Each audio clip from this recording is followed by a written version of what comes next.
Mesdames et messieurs, bienvenue pour cette première édition du débriefing des experts. Au cours de l'heure qui va suivre, nous allons dans un premier temps voir tout ce qui a été dit durant le débat qui s'est achevé tout à l'heure sur le processus électoral et la fiabilité du scrutin de cette élection présidentielle ivoirienne. Dans un deuxième temps, on va débattre de la candidature de M. Charles Konan Banny. Et enfin, on va conclure par le thème qui va être abordé demain, qui concerne l'emploi des jeunes et l'éducation. Alors avec moi sur ce plateau, 4 experts. Nous avons le docteur Marie-Paul Kodjo, qui est porte-parole de la plateforme des organisations de la société civile. Bienvenue. Merci, bonsoir. Et merci d'être venu. Juste à côté de vous, nous avons M. Alain Bouabré, qui est un journaliste à Tribune Ivoirienne, c'est un quotidien. Bienvenue. Merci, bonsoir. Nous avons M. Dekassan Ménéas, qui est journaliste à Notre Voix. Bienvenue, M. Dekassan. Merci. Et enfin, voilà, nous avons M. Victor Lobad, qui est professeur et fondateur d'établissements scolaires. Bienvenue. Merci, bonsoir. Et nous avons notre éditorialiste, M. Alafé Wakili, qui est le directeur général du quotidien L'Intelligent d'Abidjan. Alafé, bienvenue. Merci, bonsoir. Alors merci à tous, monsieur. On va donc commencer par le débriefing du débat de tout à l'heure. On a beaucoup parlé de la composition de la commission électorale indépendante. Monsieur Bernard Seri Nguessan, par exemple, qui estimait que 13 membres sur 17 étaient proches du parti au pouvoir. Madame Kodjo, quel est votre avis là-dessus? Vous pensez que la composition de cette commission pose problème aussi? Pour moi, cette composition a été débattue à plusieurs reprises. Je représente la société civile sur ce plateau. Nous avons même demandé à participer davantage. Est-ce que vous savez qu'au niveau des organisations de la société civile, la composition de la CEI, nous n'avons qu'un seul représentant, une femme d'ailleurs. Enfin, moi, ceux qui se plaignent, je suis un peu surprise, parce que c'est quelque chose qui a été longuement débattu. Donc pour vous, c'est un problème. Il y a un problème au niveau de la composition. Non, pour moi, c'est une composition consensuelle. Elle est consensuelle? Oui, pour moi, elle est consensuelle. Monsieur Dekassan, c'est votre avis? Non, pas du tout. Je suis plutôt d'avis. Mais je vais même revoir les choses à un niveau plus élevé. J'estime que 13, à voir de près, c'est un peu plus que 13 membres qui sont favorables au pouvoir. Vous savez, dans cette CEI, sur les 17 membres, il y a véritablement 2 membres qui sont pour l'opposition, les 2 représentants de l'AFD. En dehors de ces 2 représentants, le pouvoir a d'abord officiellement ces 4 représentants, le RHDP. Il y a 5 représentants des institutions qui sont sous la tutelle du chef de l'État. Je parle des représentants des ministères de l'économie, les représentants du ministère de la sécurité, les représentants de l'Assemblée nationale, le président de l'Assemblée nationale. Enfin, il y a environ 5 représentants qui, en tout cas, répondent du chef de l'État. Vous pensez donc que leur statut ne leur permet pas de pouvoir être indépendant? Oui, parce qu'ils ne peuvent même pas être indépendants. Quelqu'un qui représente le ministre de l'économie et des finances, lequel ministre est lui-même sous l'autorité du chef de l'État, il ne peut pas être indépendant. Ce n'est pas possible. Ils ne sont pas membres du bureau. Ils ne sont pas membres du bureau. Oui. Et leur rapport est technique. Ils ne participent pas aux prises de décision. Oui, mais vous savez... Et puis, est-ce qu'on peut penser que le représentant de l'Église catholique, il est à la solde du pouvoir? Non, je disais que c'est un peu plus de 13. Évidemment, on peut parler du représentant de l'Église catholique. Il y a même le représentant du barreau, dont on peut aussi douter. Donc, parce vous, que finalement, lui aussi, il n'est pas fiable. Non, je n'ai pas dit qu'il n'est pas fiable. Mais je dis que, je n'ai pas dit qu'il n'est pas fiable. Mais je dis qu'il y a plus de 13 membres qui sont proches ou qui relèvent du pouvoir. Monsieur Boisbré, voilà. Votre point de vue sur la composition? Oui, ce que je voulais dire, c'est que depuis que cette CEI a été mise en place, elle a toujours fait l'objet de contestation. De contestation par l'opposition surtout, qui estime qu'elle n'est pas équilibrée sous le prétexte que, bon, la plupart des membres qui composent cette CEI, la plupart des membres est à la solde donc, du président de la République ou alors du parti au pouvoir. Parce que c'est vrai, ceux qui sont représentants, par exemple, du ministère, le représentant du ministère de l'Intérieur, tout ça, etc., sont des militants actifs du parti au pouvoir. Et donc, par simple calcul, l'opposition estime alors que cette CEI n'est pas équilibrée. Alors, jusqu'à aujourd'hui, cela continue de faire débat. Cela continue de faire débat. Même les candidats déclarés, tout ça, continue encore aujourd'hui de contester cette commission électorale indépendante. Véritablement, si on le fait à quelques jours des élections, ça veut dire qu'il y a problème.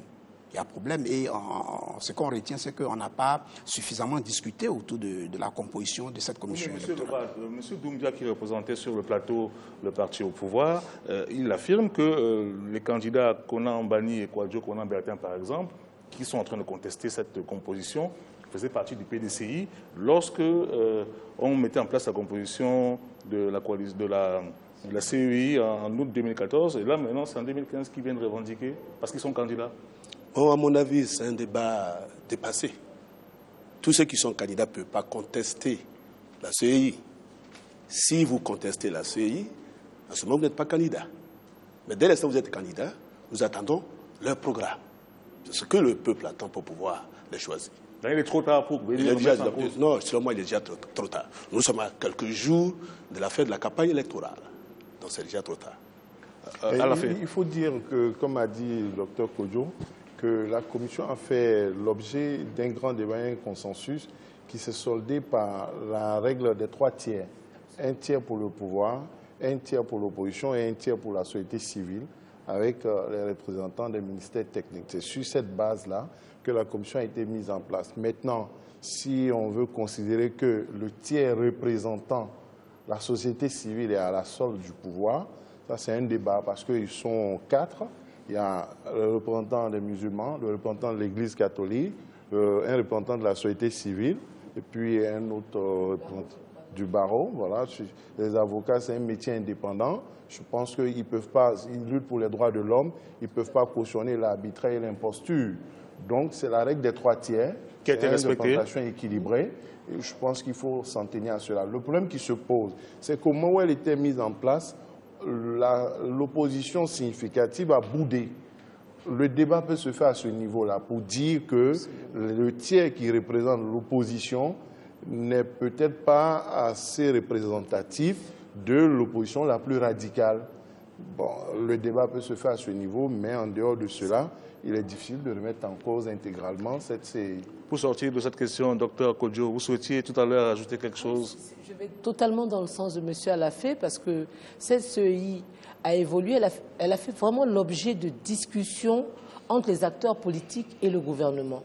Je crois que et il est évident que ce consensus qui avait été obtenu à l'époque, comme le dit M. Alafé, a évolué en fonction des enjeux du moment. Mais nous sommes à une semaine des élections, comme le dit monsieur. Il est trop tard. Il est trop tard. Oui. Je vais dire qu'il n'y a jamais eu de consensus autour de la CEI. C'est pour ça que je disais tout à l'heure qu'il fallait douter. Même pas en 2010? Non, il n'y a jamais eu de consensus autour de la CEI. Et le débat est resté toujours en suspens. Le pouvoir n'a jamais voulu aller véritablement à une CEI équilibrée. Parce que le problème de fond, c'est cela. La CEI doit être équilibrée. La CEI doit rassurer les différents acteurs, qu'ils soient partis politiques, qu'ils soient, candidats. Quand la représentante de la société civile dit que c'est consensuel, on a de bonnes raisons de douter même du représentant de la société civile. Tout à l'heure, le plateau qui nous a précédés, vous avez vu que sur le plateau, vous avez le représentant du chef de l'État, qui est vice-président, qui se présente en tant que vice-président de la CEI. Et vous faites le débat, mais il est vice-président, mais en réalité, le chef de l'État avait 2 représentants sur le plateau. Parce qu'il y a le vice-président et il y a le représentant du RHDP.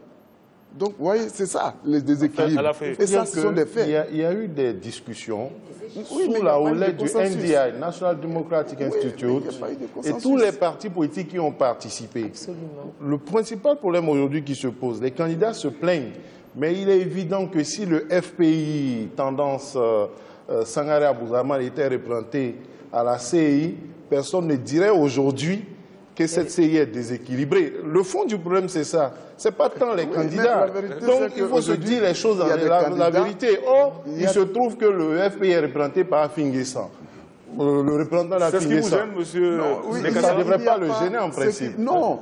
Ce qui est gênant, c'est qu'il y a des candidats qui ne sont pas représentés. Il y a des partis politiques qui ne sont pas représentés. Il y a que le pouvoir a plus de près de 15 membres. D'accord, on a très bien compris les positions des uns et des autres. Et le président de la CEI lui-même, c'est un gros problème. Vous voyez, le président de la CEI symbolise la crise post-électorale. J'allais dire la guerre post-électorale. Donc selon vous, il aurait fallu qu'il... Oui, changer de président de la CEI, c'est pas possible. D'accord. Oui, mais on ne l'a pas changé. Oui, donc non, ça pose un problème. Voilà. Nous sommes déjà le fait accompli. On y va. Alors, parlons un peu de la liste qui est passée quand même de 5,5 millions à 6,3 millions, selon la CEI. Monsieur Amédée Ndié, qui représente la candidate Henriette Lagou, il estime que cette liste-là est floue parce qu'il n'y a pas eu de transparence au niveau des membres qui se sont ajoutés, qu'on a pu ajouter, ceux qui sont en âge de voter depuis la dernière élection et autres, qu'il y a eu beaucoup de flou. Vous avez l'impression que c'est le cas, monsieur Lobat? Vous savez, partout, les listes électorales ont toujours été l'objet de contestation, un peu partout. Mais quand les gens viennent sur le plateau pour dire que cette liste n'est pas consensuelle, il faut qu'ils apportent les preuves. C'est bien beau de dire que cette liste n'est pas consensuelle, etc., etc. Il y a des techniciens à la matière qui le font. Mais ce sont des choses qu'on doit discuter bien avant les élections. Mais pas maintenant, pendant les élections. Ceux qui contestent ces éléments-là ne sont pas candidats. Parce qu'ils trouvent que ces éléments-là ne sont pas corrects, ne sont pas justes. Et ils se retirent. Mais dès l'instant où vous acceptez le fait accompli et que vous êtes des candidats, on y va. À mon avis, on doit aller jusqu'au bout de la logique, de son choix. Ça me rappelle des gens qui sont candidats, ils sont en pleine élection, ils disent je ne reconnaîtrai pas les résultats, mais néanmoins je suis candidat. Et si par extraordinaire, c'est donné qui passe, si c'est lui qui est élu, qu'est-ce qu'on fait? Voilà la question. Madame Kodjo, vous, en tant que responsable d'une association, société civile qui est en charge de suivre les élections, oui. Vous avez certainement suivi ce déroulement du processus électoral. Au niveau des listes, ça s'est bien passé? Pour nous, nous avons, au niveau de la révision de la liste électorale, oui, bien sûr, nous avons la POECI a déployé 102 agents pour faire bien sûr de la sensibilisation. Et nous n'avons pas eu l'impression qu'il y avait eu des problèmes. Voilà. Monsieur Le Cassan. La liste pose problème. Je suis vraiment désolé de aussi. Oui, parce que le gouvernement lui-même, en lançant le projet de recensement électoral, dans ses prévisions, attendait 3 millions. Il y en a eu 300 000. Il y en a eu 367 000. Vous voyez qu'on est loin du compte. Donc il y a un problème. On n'a pas pu véritablement recenser tous ceux qui devaient être recensés.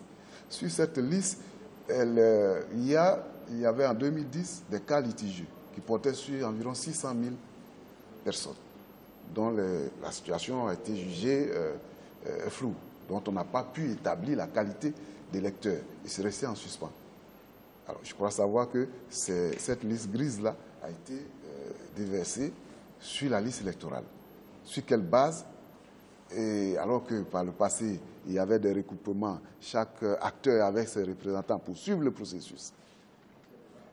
L'autre problème que ça pose, c'est que le recensement électoral s'est fait au moment où la Côte d'Ivoire compte encore beaucoup de réfugiés politiques, beaucoup de prisonniers politiques, des familles qui sont disloquées, qui sont éparpillées du fait de la crise. Qu'on puisse d'abord faire revenir tout le monde? Oui, mais bien entendu, même si ce n'est pas tout le monde, mais qu'il y a une volonté de faire en sorte que tous les Ivoiriens qui sont concernés par les élections reviennent. Le gouvernement doit prendre des engagements clairs, créer un cadre qui permette le retour des réfugiés, qui libère les prisonniers. Écoutez, on ne peut pas faire une liste pour aller à des élections quand une bonne partie de la population est en prison. Monsieur Boabré. Ce qui pose véritablement problème, c'est par quels moyens on mesure la fiabilité d'une liste électorale. C'est la question qu'il faut se poser. Et quand on finit de faire cette liste électorale, comment on vérifie? C'est ça qui est le véritable problème aujourd'hui. Parce que quand on fait des ajouts et qu'il y a des noms qu'on retire, on ne sait véritablement pas sur quoi on évalue tout ça. Et je pense que la liste électorale dans la plupart des pays africains sont toujours à la base de contestation des élections. Qui inscrit, qui ne l'est pas, comment on mesure, c'est véritablement cela qui pose problème. À la fin, sur la liste électorale, la révision. Je pense qu'il y a une chose qu'on ne doit pas oublier, c'est que malgré la crise post-électorale, nous avons une liste électorale vraiment acceptée par tout le monde. La CI n'est peut-être pas consensuelle, mais la liste là, elle a été sanctuarisée, elle a été validée par tout le monde en 2010. Les 5 500 000 dont vous avez parlé tout à l'heure. Donc, c'est sur cette base que la révision a été faite. Il y a eu un ajout à peu près 600 000, pas plus, 10%. La liste n'a pas beaucoup varié. Et donc, il n'y a pas eu beaucoup de manipulation. Maintenant, sur la base de l'estimation de 3 millions qui était faite, il faut noter qu'en 2010, les estimations étaient de 8 millions déjà. Nous avons eu moins de 6 millions. Il y avait déjà près de 3 millions d'exclus. C'est à peu près la même proportion qui est maintenue aujourd'hui. Et je me dis que même si on faisait 10 ans de recensement, on peut toujours trouver des Ivoiriens que les élections n'intéresseraient jamais, d'autant plus que la figurer sur la liste électorale n'est pas obligatoire.